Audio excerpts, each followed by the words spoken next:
Вот такой вопрос. Объясните, пожалуйста, что происходит с водой, если ее перелить 40 раз, как это было написано в журнале «Христианкой». Если эту воду пить, она выводит соли из организма, очищает. Объясните принцип живой и мертвой воды.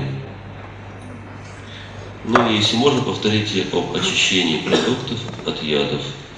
Значит, принцип действия очень простой. Когда вы льете воду, вот стоит банка с водой, вы берете воду и начинаете переливать ее 40 раз.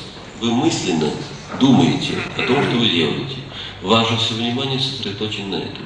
И ваша энергия, энергия вашей силы мысли накапливается, концентрируется.